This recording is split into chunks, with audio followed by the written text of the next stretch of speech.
welcome everyone to today's webinar. So today we are talking about the one-stop solution in the PICS. We support the DDA, DDA, or the PRM, and also it's in a high-throughput way. So basically, first I will give a brief introduction to our company for the BSI and our PICS products. And then we start from the high-throughput proteomics, or some always call it HTP. And we will discuss about the requirements when analyze the HTP data. And then besides the HTP data, we also consider that the different data type is the DDA, DDA, or the PRM data. Then we will have the case study. The first one is a very classical precision medicine research. That means that we have the DDA data to do as the discovery phase, and we have the PRM data for the validation phase. We show the example how PICS can handle both the DDA and the PRM data. And then for the second case study, we use the immunopeptidome as the example. We will show that how we can find the non-canonical HLA peptides in PICS. Since we have de novo, we can show that how de novo can help. And also we have application case from our customer use the PRM to validate the isomer. So this is the I and L difference. And here we need the xenotop and the EAD technology. And then finally we will have the Q&A.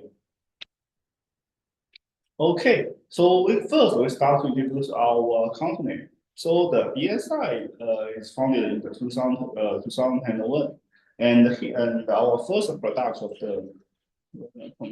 our PICS is in the 2003. And here during the development, I want to point out two time points.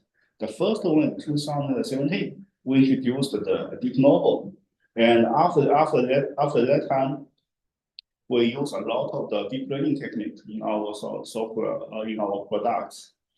And then in last year, we have a software named Proteomics.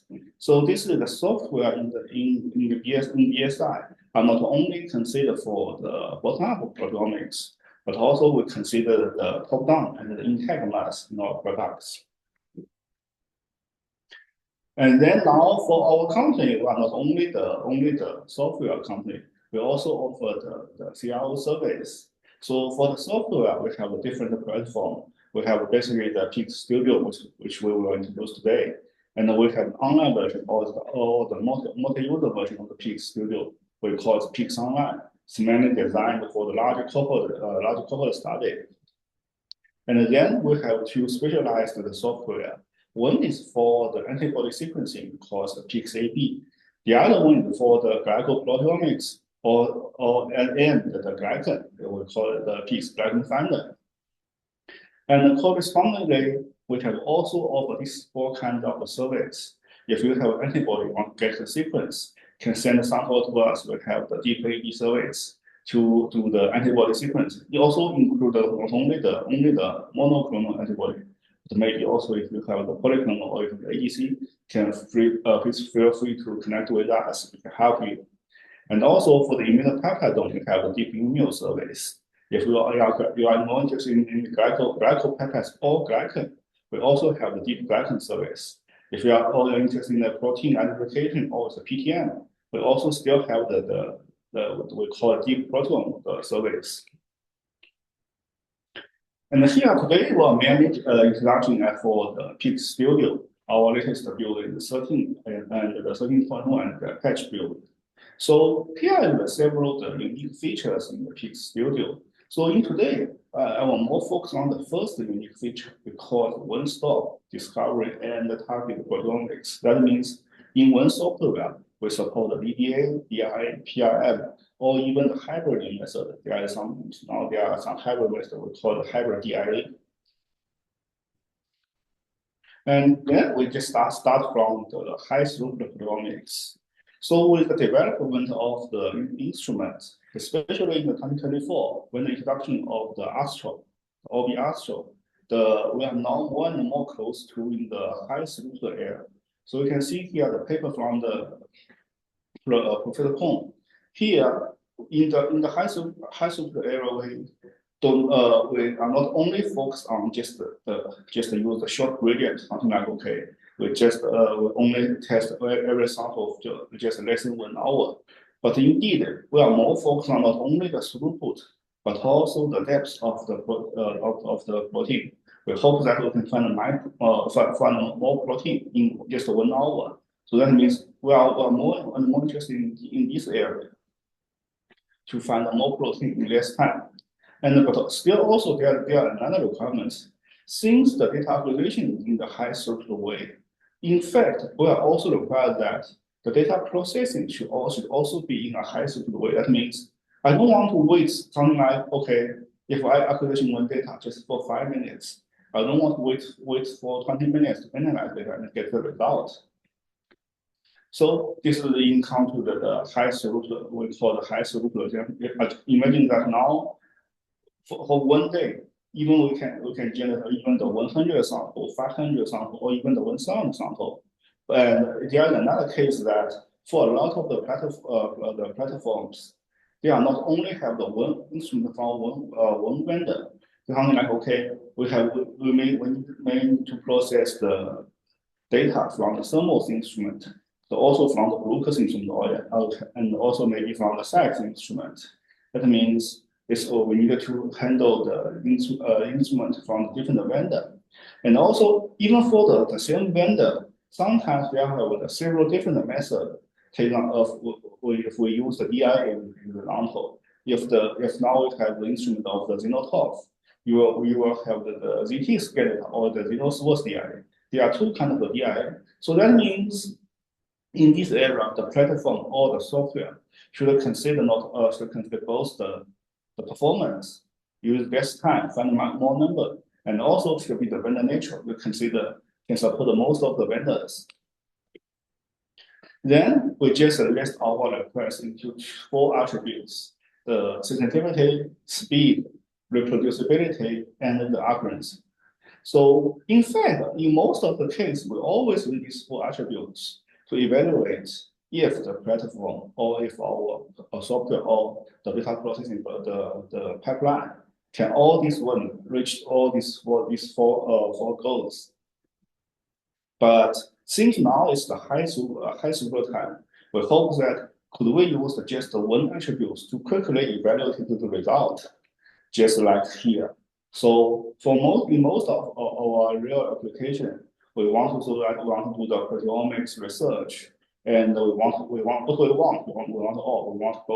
both have the sensitivity, have the reproducibility, and the accuracy. And also, since it's the high throughput, we even want what we call the real-time analysis. That means when the data is generated, I hope get the result soon. And if we combine all these ones together, we will find we use one concept we call the quantifiable protein to represent all these attributes. So here we define our definition is like this way. For the quantifiable protein, that means for all the quantified protein, we calculate the protein CV. If the protein CV is less than 20%, then we call it the quantifiable proteins. So then I just show you the example how to use the kits to in this high throughput area. So I will pick up the data from the different vendors, including the Astro, and here is the Xenotoph. And here I take the data from the latest generation of the Xenotoph, what we call is the AM8600. And also here is from the Qing Zhang Alpha 2. And here is the first example. We use the data from Astro. It's the 300 SPD. That means in 1 day you can get 300 of the sample. We pick up the HeLa sample and the 3 replicates and do the compare. So first we compare the quantifiable protein group number. We can find that okay, pigs report more number than the third-party software. And then besides the number, we also focus on the speed. So here I can find that pigs can use less time than the third-party software. Under in this situation, the pigs use the GPU, and also so we can calculate the full time. We can find that okay, the data the pigs just used around 12 minutes. It's almost equal to the data acquisition time, so it's almost close to the real-time search. And besides the number and the time, we also care about the reproducibility. So here I just use the Venn diagram to show the overlap between ID results between the 3 replicates. And also, if we want to focus on the quantification, we can use the Pearson correlation plot to show that the correlation between the different rounds. You can see that all of this shows that okay, in this data set, pigs can process the data very well to get a very good result. And then for the same paper, we also have the HYE data. Since besides the number, we also want to know if the quantification ratio is correct. So we use the data with different throughput. Yes, if it's lower, then just use the 50 SPD, and also still the same as the 300 SPD. You can find that even in the very high throughput, the pigs can still get the very close the ratio to what's reporting a paper, and also you can calculate the number. It's also higher than the third party. So that means that we can not only report the number, but also report the ratio. And then we just test another platform, just use the inno12 and the VT scan data. It's the same as the HeLa sample, we just use 3 replicates. It's the same. First, we compare the quantifiable protein group. Okay, pigs can report more. And also report the running time. You can see here, okay, good. It's also pigs can use less time. We note here this is the data processing time. And then the same, we compare the reproducibility in ID level and the quantification level. Okay, it's also good. And what's more, since it's the ZT scan, so we also show you another dimension is we call the QM profiling. That means besides the XIC we listed here, use the MOD to list the MH2 fragment ions.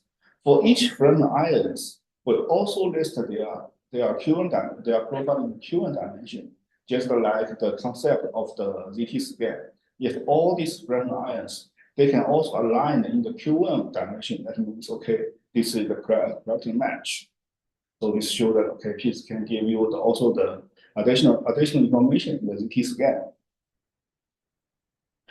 And then still from the same paper, we pick up another.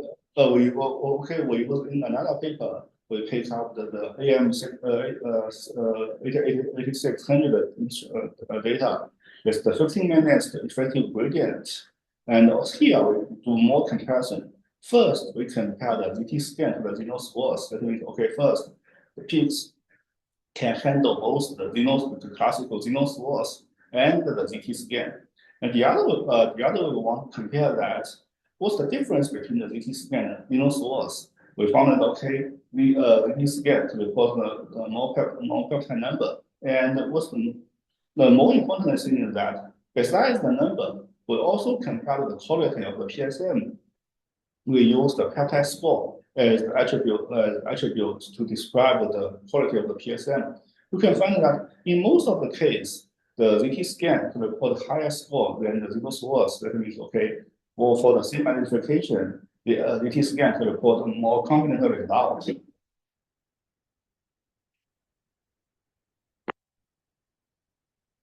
And then besides the HeLa data, we still use the HYE data to calculate the ratio. And also show that the ratio reported by pigs still close to the ratio reported by the paper. And then we extended this, still from the same paper, we take up the data from the timsTOF Ultra 2, just use the 5 minutes effective gradient. We still compare the same thing, compare the quantifiable the protein group proteins, and also the running time. And the same, we compare the correlation here, and also we pick up the HYE data to calculate the ratio. And here we basically list all of the data here. That means we showed, so now in the peaks for the different vendor, in most of the case of the high-throughput proteomics, we can report a more quantifiable protein group, protein number, and use less time. So then this is the first the conclusion we have now. We can say that okay, now for the peaks for the high-throughput proteomics data, we can find more quantifiable proteins in this time. Okay, then besides the number, this time we consider the data type. We know that okay, now we have the DDA data, we have the DI data, and also have the PRM data. So I think for most of you who are already familiar with the difference between these three types of data. So how we use this data in our real application? So usually in the classical way, we will do the discovery first. We just try to eat the sample, try to find the potential biomarker, and then we use the PRM as a validation to see first if I can find this biomarker in the real sample, and then we want to do the quantification. Based on the purpose, we can do the absolute quantification or just to do the relative quantification. So this is the concept of how we use this discovery data and the validation data. And also here is the latest paper from Professor Matt's group show in the classical the workflow, how to use this data. So one thing we want to mention is that, okay, now in here, even in the discovery phase, we also require that it's a high throughput. So here we have the 60th SPB in the discovery phase. And also in the validation phase, we also need the high throughput. In here, they use the Stella as to do the PRM quantification. And before we go to the case study, I have still something I want to share with you. So also this is some functions what I like personally I like very much in the piece. It can help you to get more complete results for both the DDA and DI search. So first, if you are familiar with the PIX software before, especially before the PIX Explore, you will know that in the PIX result, we are always the node-based. So that means for each step, it will create a result node. If you do the de novo, you will have de novo node. Then if you have DB, you have a DB node. If you have a PTM search, you have a PTM search node. The same for the DIA. And now we integrate all these result nodes into a pipeline. We call it the workflow. So for each workflow, it contains each of these steps. And also, since now it's the workflow based, so as we think that it's more easier for the user to reuse this workflow and get the reproduced result. And one thing I want to mention here is that for this workflow based the data processing pipeline, it's not say that it didn't say that every time if I use a workflow to rerun all of the steps. In fact, in the backend we will check. As I assume now we survey a new workflow, and the software in the backend will check if the de novo premise is the same. If it's exactly the same, then the workflow will bypass this step. That means we will reuse all the result node in here and go into the next step. So that means it will not take a long time to rerun everything. It's just rerun rerun the steps with the new parameters. And then I want to show you some unique features in the PIX for the DDA data and the DIA data. So first, for the DDA search result, PIX want to show what will show you is that we offer you the confident results and how we quantify or how we describe this confidence. In here, you can see here for each peptide, we use a different color schema. And also, there are attributes here, we call it the CAA. Yes, the confidence amino acid the ratio. That means for these peptides, we count the ratio of how many of the confident amino acid in these peptides. So here, take this example. Since all the amino acids are confident, so this ratio is 100%. And the following question is that, how can we think this position is confident? So in here, since we start from the spectra, we just use the concept of the support ion. Take here the example. Why we say that this G for this position is the third position, that this G is confident. Since here we find the support ion for B2 and B3, and the distance between the B2 and B3 just is G. And also, if we want to say that okay, this is the support ions, we also have the threshold. The relative intensity of this the support ion must be higher than 2%. So that means only if this peak its intensity is higher than 2, we count it as could be the support ion, and we will try to find okay, for each of the amino acids, could we find the support ion? In this case, we find the B2 and the B3. We know that okay, this G is confident, and also we will show that the confidence is higher here. We can see that okay, this G is confident. And what's more, since I mentioned that after the 2017, we introduced the deep learning technique. So now in each result, we have the deep learning based prediction. We can predict the MS2 spectra based on the sequence. And we can compare the similarity between the search result and the predicted spectra. And here we also have the one attributes we call this MS2 correlation, which will tell you how similar the measured spectra to the predicted spectra. And also, besides the spectra, we can also predict the RT. So we can find here, we can also have the delta RT to show that what's the difference between the predicted RT and the real RT. If the result is small enough, we can see that okay, the result is confident. And we also extend this, or we boost this concept for even for the PTM or the spiders. PTM or the mutation is the same. Here we have this example. How we can say that this PTM is confident? First, it's the same. Okay, we are trying to find the support ions.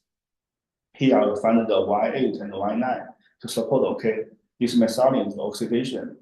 And what's more? If we want to say that this is the confident PTM, we require that not only 2 support ions, but we will require at least 3 ions in a row to support this PTM. So that means okay, we found that Y8, Y9, and Y10. Then we say that okay, we can see that this oxidation is confident. This is one thing. The other thing is that besides the support ions for the PTM, we also show the A score. We can also allow the user to use the A score as another attribute to control the confidence of PTM. And besides these two, we also try to, in the data set, we will try to find if we can find both the modified peptides and unmodified peptides. Here is the example. Here is the modified one. This is the unmodified one. Then how can we say that this PTM is confident, and especially not only the PTM itself, but also the location. We can check here. You can see from Y1 to Y8, all the YN are the same. That means okay, here the same. But from the Y9, they have the shift. This shift come from the PTM. So we know that okay, here we can find located position of the PTM is here. So that's why this is what we do for the PTM. You can see this is the same for the mutation. If here there's a mutation here, we have the same concept. We need to find 2, 3 support ions in a row. Okay, then we just go into the DDA part. So for the DDA part, the peaks are used, we call the two-way strategy to do the DDA analysis. So the first strategy we will do something the same is more like the spectrum centric. We will do the feature detection, and then in another way, we start from the peptide centric. Since we have the deep learning based the prediction, we can predict the peptides, the spectra and predict RT, and we can do the signal extraction to get the better result. And in the UI part, or if you are a user, you don't care about the backend story. You only care about what in the UI we can show. Okay, here, assume now we have a DDA data. We allow the user to, if the user have the spatial library, we can do the spatial library search first. And then for unmatched spectra, we'll go to the DB search. In here, we will have the new function. We can put a peptide list. It's the same. We can extract the signal from the peptide list. And then the following part will go to the DB search result. After this one, these three parts will, and then unmatched part will go to the de novo. We can do the DI de novo for the result.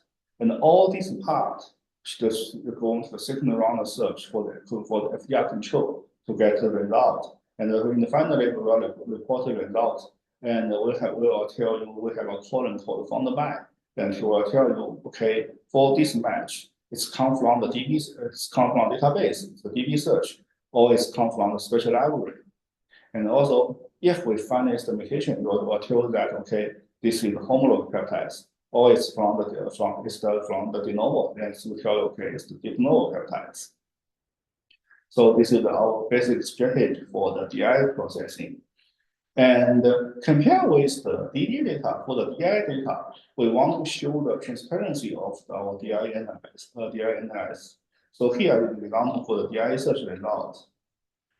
It's, first, we will show you the XIC for both the MS1 level and the MS2 level. We can check that if the XIC they have a good shape and they are aligning well in RT dimension.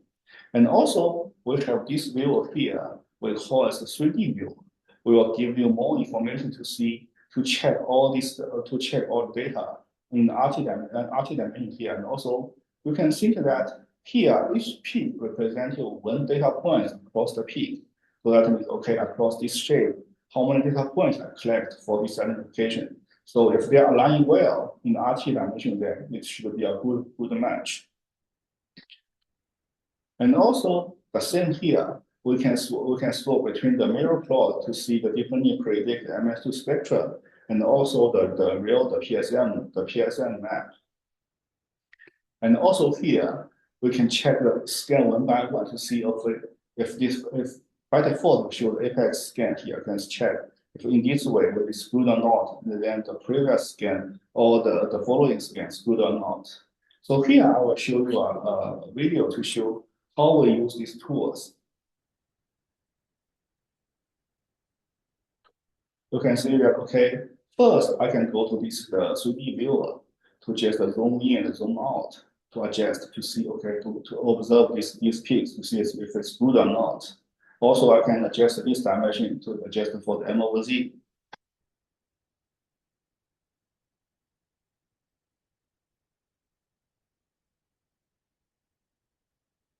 And also, you can go into this, we call the 3D view. You can just rotate it and observe these figures in any of the angles.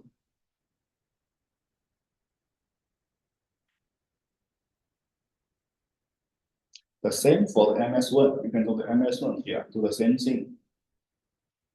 And also here, you can swap here to the real match, the PSM match, or as the mirror plot. And also can check each scan here to see if the result is good. Okay, so basically this is for the DDA data. And then we go into our case study. It's a very classical workflow to do the precision medicine research. It's from the Professor X group. There are two papers. The first paper used Astral as the discovery phase. So it pick up the data from the 100 SPD to find the potential biomarker. And then we need to validate this biomarker. It's also in the high-throughput way. There's the 118 SPD in the Stella to validate this result. So before we start, we'll just give you a basic idea how we use these data. So it's the same. First, assume now assume now we have the whole sample. We will do the discovery first. Then, based on the volcano plot, we can find the differential protein. And for these differential proteins, we can find the peptides, which can represent these proteins. And for these peptides, we'll go into the PRM data acquisition and analyze the PRM data. And since if we have the correlation curve, we can do absolute quantification. And all these results will go back to the top of the study to give to refine the original search. So basically, there will be 3 steps in the peaks. First, we will do the peaks quantification. Whatever is the DDA data or the DI data, we do the quantification to try to find a differential protein.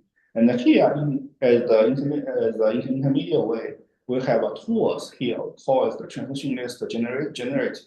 It can read the discovery data and have the several steps to help the user to generate the precursor list going to the PTM quantification for both the data acquisition and for the data process.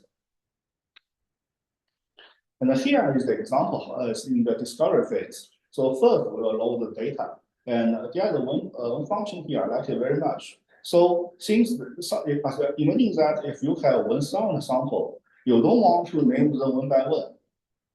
Here we can upload the data and name them based on the pattern. Something here we can click on the pattern here, and it can upload the data automatically with the different name or the name we want. And here we select the protein workflow since we are more focused on the protein level information. And here is the thing. In most cases, we want the software to do the optimization for the search. So we use auto-detect to optimize the mass error for the whole search. And then the same as basically we need to include the protein fast file, set the PTM and the digestion to run the search. And then for the LFQ, so since in this data set, we didn't get the information from the patient, so in the group, so here we just said, okay, each sample or each patient is going to do the LFQ. And also for the larger cohort search, sometimes before we check every result, we want to have a basic idea that how about the project level or how about the project. So here we have the QC function. We can pick up the different attributes to control them, to check each data in this project to see if the result is good or not. And then we can just control the FDR to get the final result. So here is the example of the discovery result. So in peaks, for every sample you load, we will have this table, and for each sample load, you will have all this information for the precursor number, peptide number, and the protein information. And also we will generate a new row. That means it's the combined result. That means for all of these samples, how many peptides and the proteins we can find in this page. And also we also set different figures to show you how good or how we can see that this search itself is good. So we will offer you the FDR curve and RT regression line for the first sample. And also we will show you the mass error before and after, since we use auto-detect, and also the feature table here. And then in most cases, in the large cohort search, we want to know how about the performance of each data. So we have the QC viewer here to help you for different sample, how many precursors are found. If we define that, okay, this is outlier, then we can remove this sample and get the most confident sample or most stable sample. But in here, since we know that this is a clinical sample, so it's very common that each patient may have the different number here for the same for the precursor and for the protein. And also, if we have some spiking peptides, or we can find some peptides from the housekeeping protein, we can use these peptides and the internal standard peptides to monitor RT shift So in most cases, it should be very stable. Something like here, for example, there are some RT shift here. Maybe you can try to check the data and the instrument to see what happened here. And then we need to create the peptide list from the protein. So first, after the DDA search, and we do the LFQ, we can get the volcano plot. And for the volcano plot, we can have a different filter to get the result. Usually here, we take the example, we cut off here to get the most differential protein. And for this protein, we can put their result into the transition list generator. You can roll the data here. And then there is one more step here. Since when we want to generate the precursor list for the PRM, there is one situation that we have the discovery data, but my type of protein cannot be found in this discovery data. So in this case, we are also allowed the user here. We can just put the protein sequence. We can still do the same thing. Even it's not found in the discovery data, we can still allow the user to generate the precursor list based on the input FASTA file. And here I take one example, protein as an example. So this protein used in the paper as a biomarker for the patients. So we use this protein. So for this protein, peaks will list all the available peptides here, and all the peptides will be plotted here based on RT and the MOZ. And how can we filter these peptides? We also have the built-in the peptide filter here. You can filter the peptides by length, if it's the specific, and also the minister privilege. All these things you can try to use this filter to get more convenient or more suitable peptides for the PRM. And finally, you will find after the filter, we can find the peptide list here. So here, all these peptides is what we want to use for either the PRM activation or for the PRM data processing. And also in here, you will find that for some peptides, we will label as red here. So here means that for this, at least there are two peptides, they are overlapped, either in the RT or in the MOZ. This is what we call the overlapped peptides. So if you have time, or if you don't want this overlap, you can try to select different peptides or optimize your discovery phase, discovery data to reduce this overlap. And after that, there are two options you can do next way.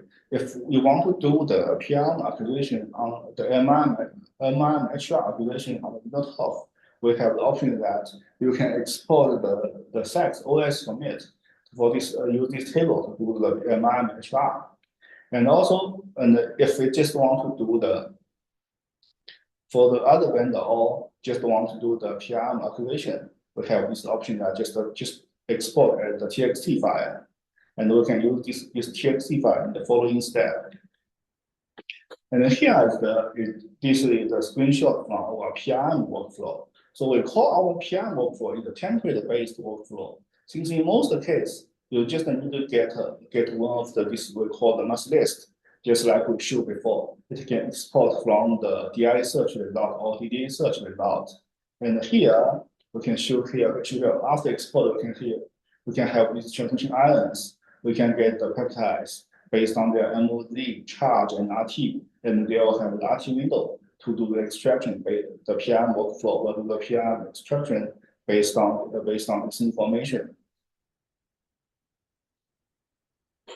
And here is the example of the PRM result.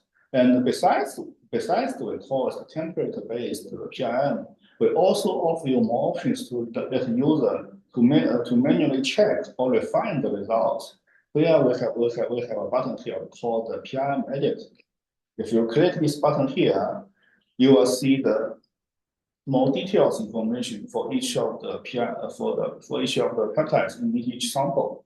So here, to take this example, it means that for this sample and for these peptides, first this is the existing quantification result.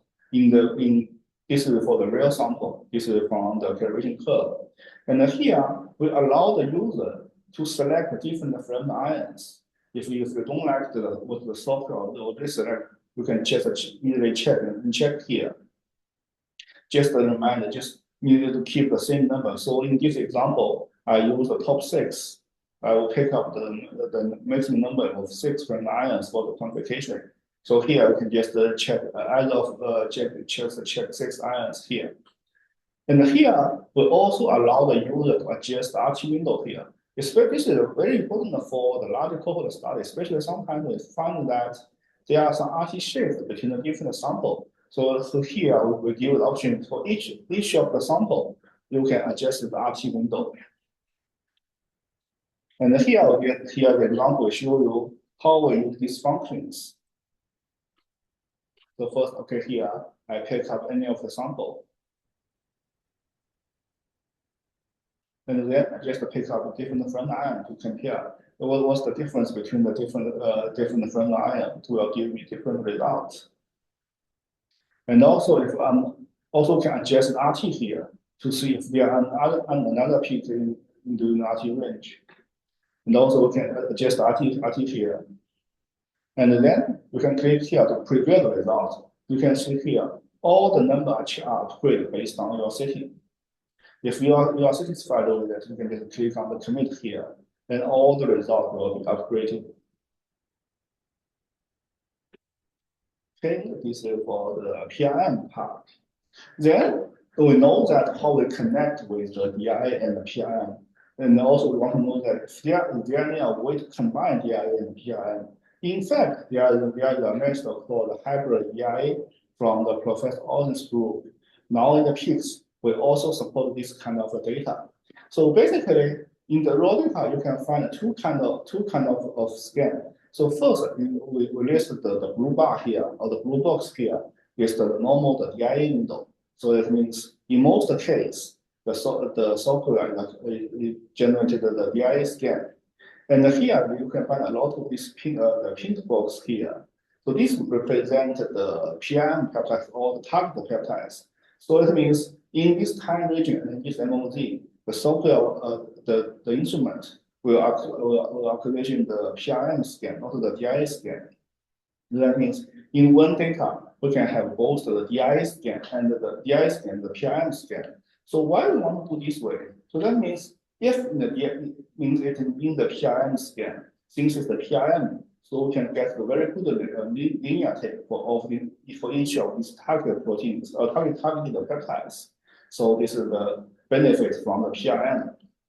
And also, since we do the normal DDA scan, we can also get the result from on the global level. We can also do besides the targeted peptides, we can also get the information from the whole group. So that's the value of the hybrid DDA. In one run, we can get both the targeted information and the untargeted discovery information. And then we go into the second case studies for the immunopeptidome. So here we have the example from this paper from Professor Pasani's group. So it's more like a proteogenomics workflow. So we need to have use the DNA data or the RNA-seq data to generate a personalized classifier, try to find the peptides. And in the result, in this part, we are more focused on this part, is the non-canonical. So that means all these peptides are not come from the canonical. That means if we don't have the corresponding RNA-seq data, the DB search cannot find these peptides. So we want to assume that since the de novo, or we call it deep novo now, deep novo is independent to the classifier. So we want to know that could deep novo find these peptides. So here we just list the example here. So this list comes from the paper. And after I do the search, we use the peptidome workflow. Thinking the peptidome workflow, we can find the peptides reported by the deep novo. You can find that most of these non-canonical peptides can covered by the deep novo search. And here is the example. So for these peptides, we have the peptide sequence, we have the confidence, And also we will have the predict spectra and spectra here. You can see that, okay, this result looks very good. So these peptides or these non-canonical peptides can be reported by deep novo directly. So that means for the deep novo, it's a very good alternative to the traditional proteogenomics search workflow. Since in that case, we know that if you have very large database or the faster file, the search space can cause some issues. And then we use this paper as a more general situation. That means we can have both the DDA data and the DIA data for the immunopeptidome. Here is the example from OB Astro. We just show the example to show that how pigs can handle this data. So first example I show here is for the DDA data. Since here the author do the method of optimization, they just load the different amount of the sample. So in the QC, we can clearly see that the trends. If you load more sample, you can get the more ideal result. But it's not always like this way. If something like these two amounts is different, the number is almost the same. So this QC function can give you a quick idea of your result, and especially when we do the method of optimization. And the other part I want to mention here is that why we give you the two workflow, one for the proteome, the other one for the peptidome. The fact is that they offer different quantification information. So here the peptidome is on the peptide level, and the protein is from proteome is from the protein level. While in this one, if you are interested, I think can check more details in this paper. They mention it point out that sometimes we'll find that the protein abundance change is different for the antigen abundance change. That means the protein level and the peptide level, sometimes they are different. So it's better we can offer the workflow, can give you both the information on the peptide level and the protein level. Okay, then there's another example from our customer, from the Professor Purcell's group and his PhD student of the RISA. So they gave us the data. So before in their previous discovery phase, they found this peptide is very interesting and very interesting. But since it contains I and L, so there are some in some cases we don't know if it's I and L just in the mass spectrum if we don't have the RNA data. So here we know that we can, if I and L use the W ions. So we acquisition the PRM data on the xenotroph, use the EAD. So we can get this CD ion and the W ions. And based on these W ions, we can confirm the sequence is here for the sequence contain I. So this is the example for the PIX PRM. We are not only support the classical just the BY ions. We also support here the W ions to differ the I and L. Okay, so lastly, I want to share papers here. So sometimes we talk a lot about the immunopeptidome. In fact, it's the same situation for the metaproteomics. That means it's very for you search a very huge faster file. Since the search space is huge and there will cause some issue. So just like the paper mentioned here, since PIX use the de novo sensitive DB search, we will do the de novo first, then generate the de novo tag, and we will do a searching based on this small fast file. So it increased the efficiency and also the accuracy. Okay, then finally we can do the summary. So the take-home message I want to share with you is that, so first for the PIX, we use for the high-throughput proteomics, we can quantify more protein in less time. We can give you more number in less time. Then we can support all kind of data, the DDA, DIA, PRM, or hybrid DIA. And also, we are vendor neutral company, so we support most of the vendors' the data. we can read the data, raw data directly and process the data. Okay, and here is the connect informations. So if you have any questions or if you want to talk with us, just use this email to connect with us.